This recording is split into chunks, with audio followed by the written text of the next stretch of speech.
وأورثنا القوم الذين كانوا يستضعفون مشارق الأرض ومغاربها التي باركنا فيها وتمت كلمة ربك الحسنى على بني إسرائيل بما صبروا ودمرنا ما كان يصنع فرعون وقومه وما كانوا يعرشون وجاوزنا ببني إسرائيل البحر فأتوا على قوم يعكفون على أصنام لهم قالوا يا موسى اجعل لنا إلها كما لهم آلهة قال إنكم قوم تجهلون إن هؤلاء متبر ما هم فيه وباطل ما كانوا يعملون قال أغير الله أبغيكم إلها وهو فضلكم على العالمين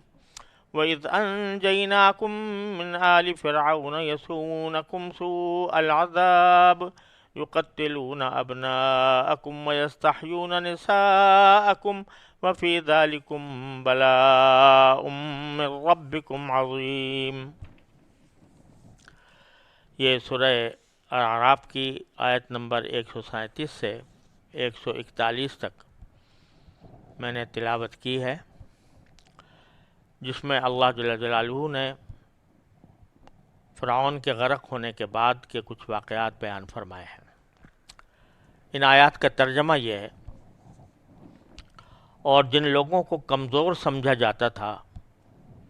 ہم نے انہیں اس سرزمین کے مشرق و مغرب کا وارث بنا دیا جس پر ہم نے برکتیں نازل کی تھیں، اور بنو اسرائیل کے حق میں تمہارے رب کا کلمہ خیر پورا ہوا کیونکہ انہوں نے صبر سے کام لیا تھا، اور فرعون اور اس کی قوم جو کچھ بناتی چڑھاتی رہی تھی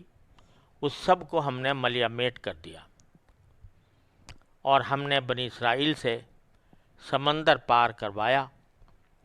تو وہ کچھ لوگوں کے پاس سے گزرے جو اپنے بتوں سے لگے بیٹھے تھے۔ بنی اسرائیل کہنے لگے، اے موسیٰ، ہمارے لیے بھی کوئی ایسا ہی دیوتا بنا دو جیسے ان لوگوں کے دیوتا ہیں۔ موسیٰ نے کہا،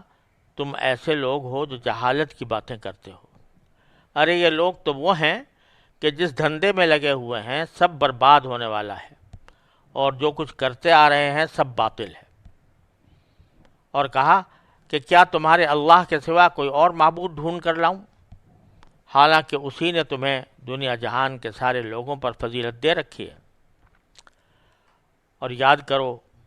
کہ ہم نے تمہیں فرعون کے لوگوں سے بچایا ہے جو تمہیں بدترین تکلیفیں پہنچاتے تھے، تمہارے بیٹوں کو قتل کر ڈالتے تھے اور تمہاری عورتوں کو زندہ چھوڑ دیتے تھے،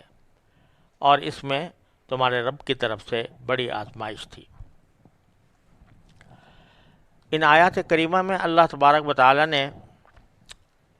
یہ بیان فرمایا ہے کہ بنی اسرائیل جن پر فرعون نے ظالمانہ قبضہ کیا ہوا تھا اور طرح طرح کے ظلم ان پر توڑ رہا تھا، ان کو ہم نے کس طرح نجات دی اور اس کے بعد ان کا رد عمل کیا ہوا۔ پہلے تو اللہ تعالیٰ نے فرمایا کہ اس سرزمین کا جس کے مشرق و مغرب میں ہم نے برکتیں نازل کی ہیں، اس زمین کا ہم نے ان لوگوں کو وارث بنا دیا جو کمزور سمجھے جاتے تھے۔ اورثنا ہم نے وارث بنا دیا القوم اس قوم کو الذین کانوا یستضعفون جن کو کمزور سمجھا جاتا تھا۔ یہاں لفظ استعمال اللہ تعالیٰ نے یہ فرمایا ہے کہ جن کو کمزور سمجھا جاتا تھا، یہ نہیں فرمایا کہ جو کمزور لوگ تھے، اس لیے کہ کمزور تو بنی اسرائیل اس معنی میں نہیں تھے کہ اللہ تبارک و تعالیٰ کے رحمت سے وہ دور کر دیے گئے ہوں، بلکہ ان کو فرعون نے اور اس کی قوم نے ان کو کمزور بنایا ہوا تھا، ان پر ظلم و ستم کے پہاڑ توڑے ہوئے تھے۔ اس لیے ان کو یہ کہا گیا کہ جن کو کمزور سمجھا جاتا تھا یعنی بنی اسرائیل، ان کو ہم نے وارث بنا دیا مشارق الارض و مغاربہا، زمین کے مشرق اور مغرب دونوں کا۔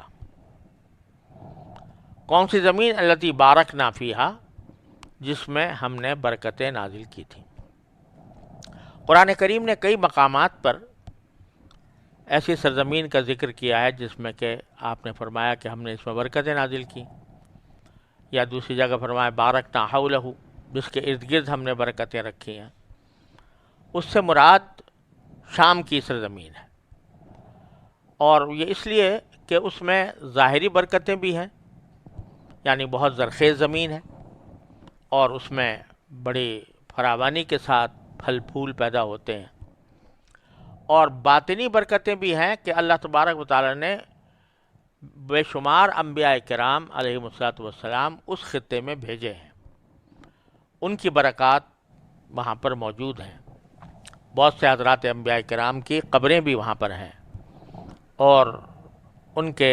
کارنامے بھی وہاں پر تاریخ میں کندہ ہیں۔ اس لیے اللہ تبارک و تعالیٰ اس کو جب بھی ذکر فرماتے ہیں تو فرماتے ہیں کہ یہ وہ زمین ہے جس کے اوپر ہم نے برکتیں نازل کی۔ تو ہم نے مالک بنا دیا ان کمزور سمجھے جانے والے لوگوں کو اس زمین کے مشرق و مغرب کا جس پر ہم نے برکتیں نازل کی، یعنی شام کا۔ اور پھر اصل میں صورتحال تو یہ تھی کہ یہ لوگ مصر میں تھے،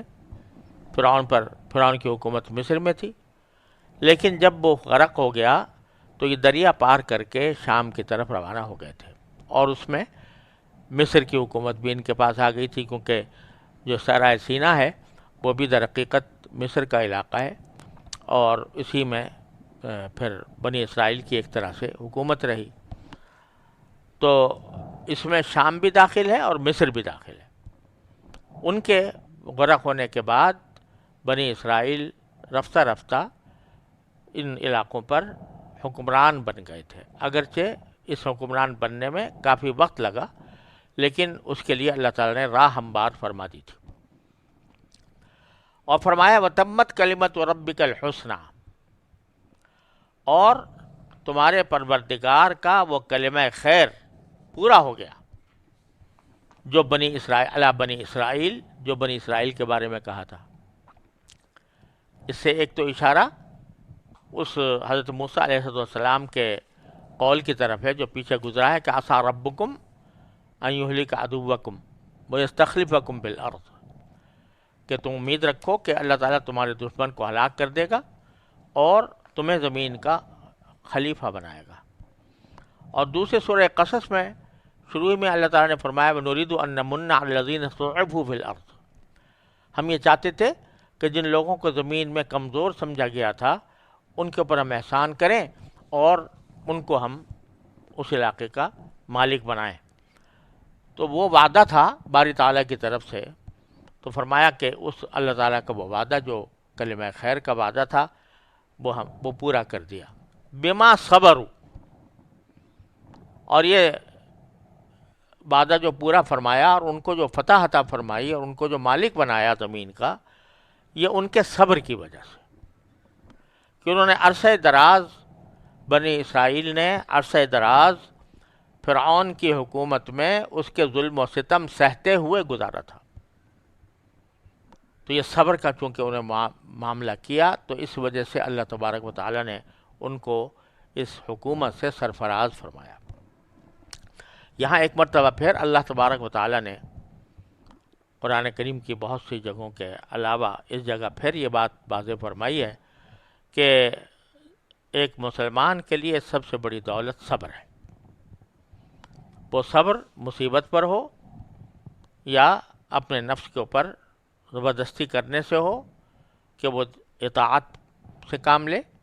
یا معصیت سے پرہیز کرنے کی شکل میں ہو، وہ صبر ہی ہے جو انسان کو کوئی اعلیٰ مرتبہ دلاتا ہے۔ اور اللہ تبارک و تعالیٰ کو بندے کی یہی ادا سب سے زیادہ پسند ہے کہ وہ اللہ تعالیٰ کے حکم کے آگے، اس کی مشیت کے آگے سر جھکائے، اور اگر نفس اس کے خلاف کوئی کسی بات پر آمادہ کر رہا ہے تو اس پر نفس پر زبردستی کر کے اس کو روکے۔ اور یہاں حضرت امام حسن بصری رحمۃ اللہ علیہ نے ایک اور نقطہ اس میں بیان فرمایا ہے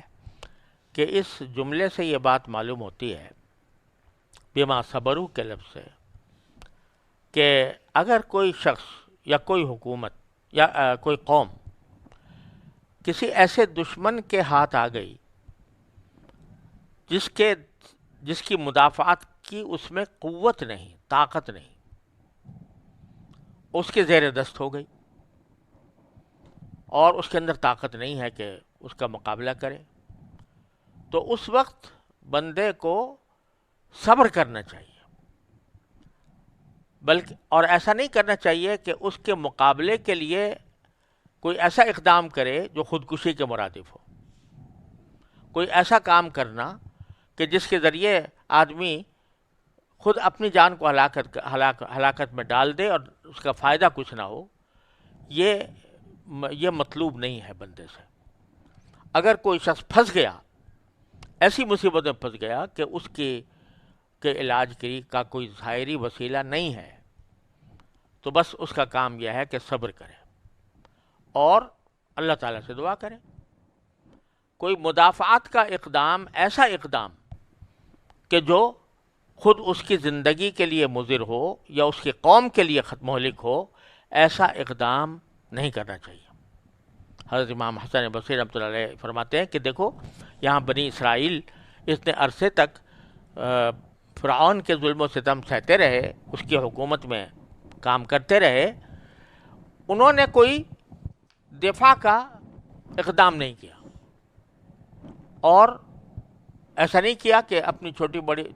موٹی جمعیت کو لے کر وہ فرعون کے اوپر چڑھ دوڑے ہوں اور اس کے خلاف اعلان جنگ کر دیا ہو، بغاوت کر دی ہو، یہ نہیں کیا،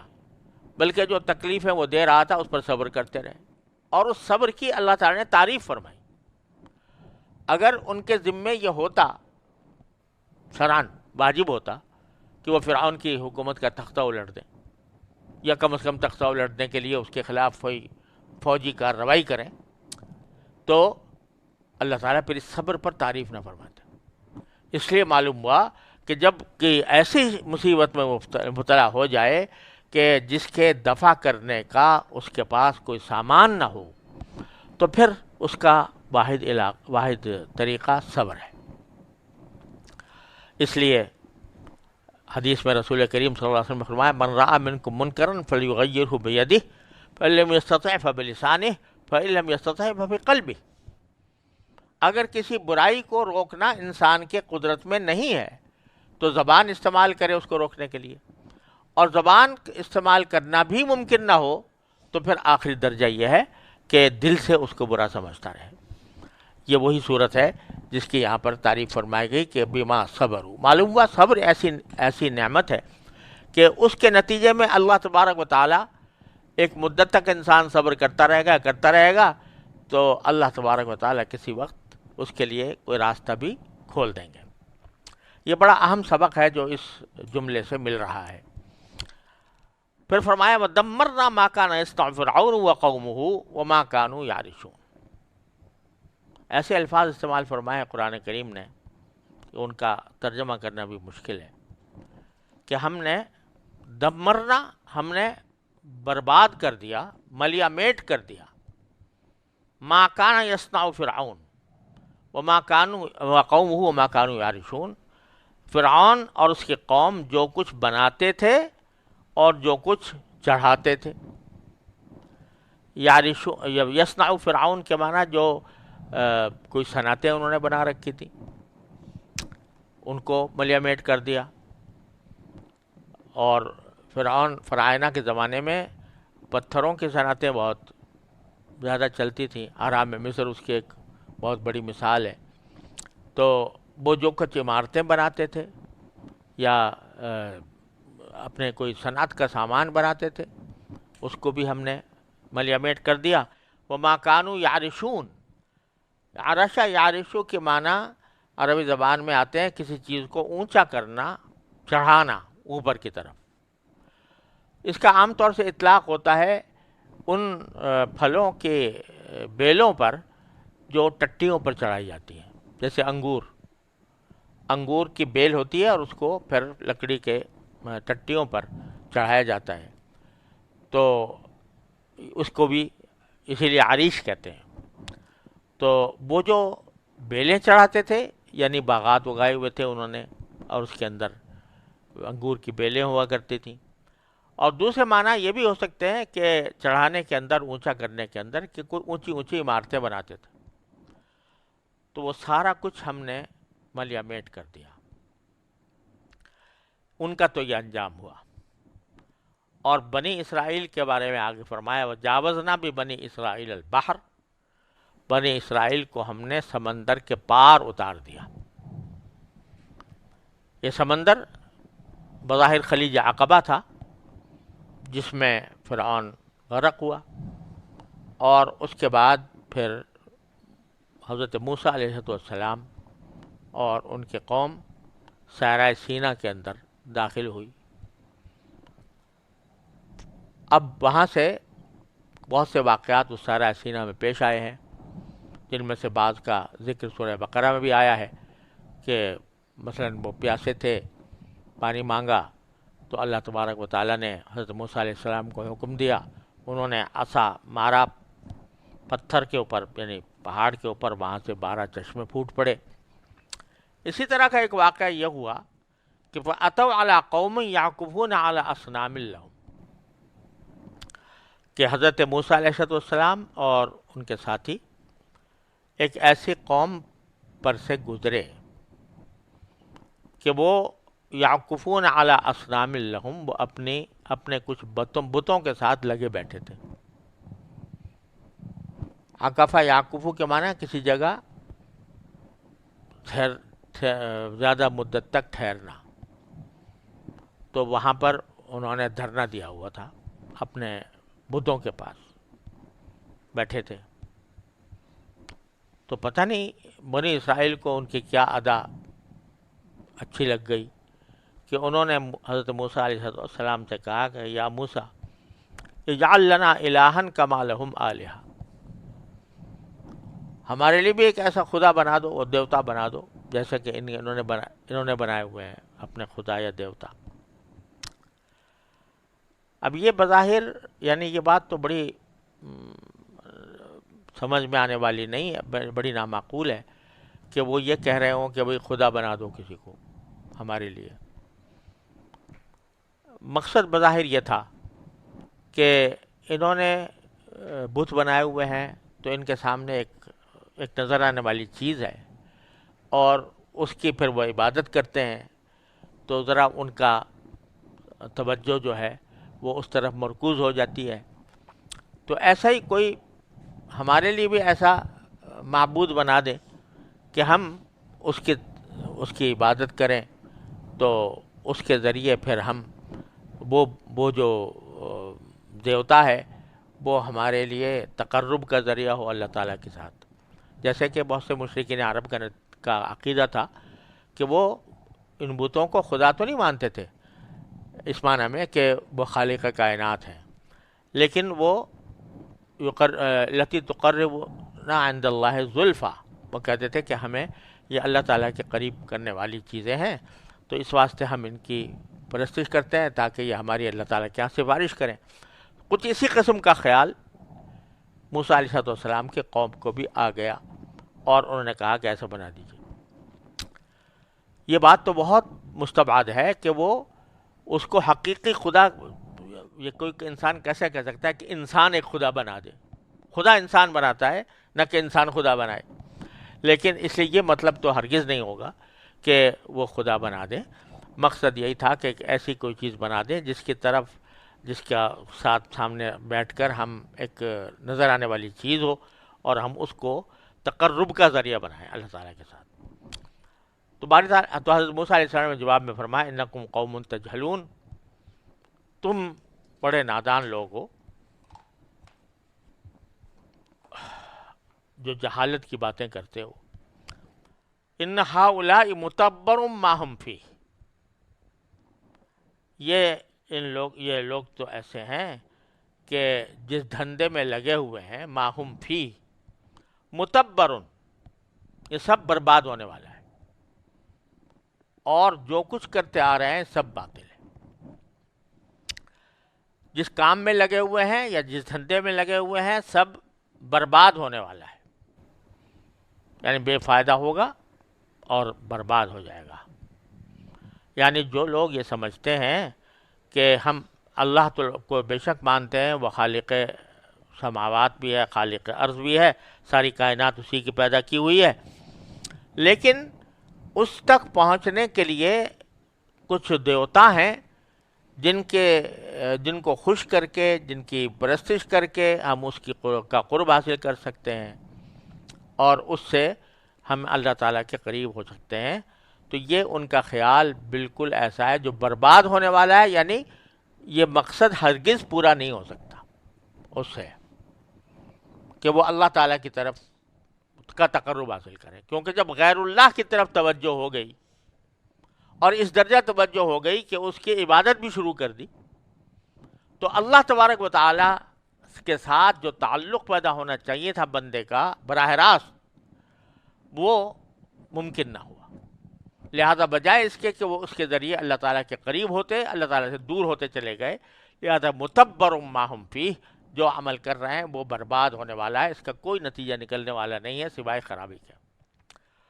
وہ باطل ما کانوا یعملون، اور جو کچھ عمل کر رہے ہیں وہ باطل ہے، یعنی ابتدائی سے غلط ہے اور کسی طرح بھی اس کا جواز نہیں ہو سکتا. اور پھر فرمایا تعجب کے ساتھ کہ اغیر اللہ ابغیکم الہا، کیا اللہ کے سوا کوئی اور دیوتا تمہارے لیے تلاش کر کے لاؤں؟ وَهُوَ فَضَّلَكُمْ الْعَالَمِينَ، جبکہ اسی نے تمہیں ساری دنیا پر فضیلت عطا کی. تو یہ جواب دیا حضرت موسیٰ علیہ السلام میں. ظاہر ہے کہ جواب بالکل مسکت تھا، لہذا بنی اسرائیل خاموش ہو گئے. پھر آگے اللہ تبارک و تعالیٰ اپنا انعام بیان فرماتے ہیں بنی اسرائیل پر، اور فرماتے ہیں کہ ان انعامات کا تقاضا تو یہ تھا کہ وہ ہمارے تمام احکام پر عمل کرتے، سارے پیغمبروں پر ایمان لاتے، نبی کریم صلی اللہ علیہ وسلم پر بھی ایمان لاتے، لیکن انہوں نے ایسا نہیں کیا. تو فرمایا وَإِذْ أَنْجَيْنَاكُمْ مِنْ آلِ فِرْعَوْنَ، وہ وقت یاد کرو جب کہ ہم نے تمہیں فرعون والوں سے نجات دی. یسومونکم سوء العذاب، جو تمہیں بدترین تکلیفیں پہنچاتے تھے. یقتلون ابناءکم، تمہارے بیٹوں کو قتل کر ڈالتے تھے. ویستحیون نساءکم، اور تمہاری عورتوں کو زندہ چھوڑ دیتے تھے. وفی ذالکم بلاء من ربکم عظیم، اور اس میں تمہارے رب کی طرف سے بڑی آزمائش تھی. اب یہ آزمائش گزر گئی، تمہیں اس سے نجات مل گئی، تو اب تم اللہ تعالیٰ کے سوا کسی اور کی طرف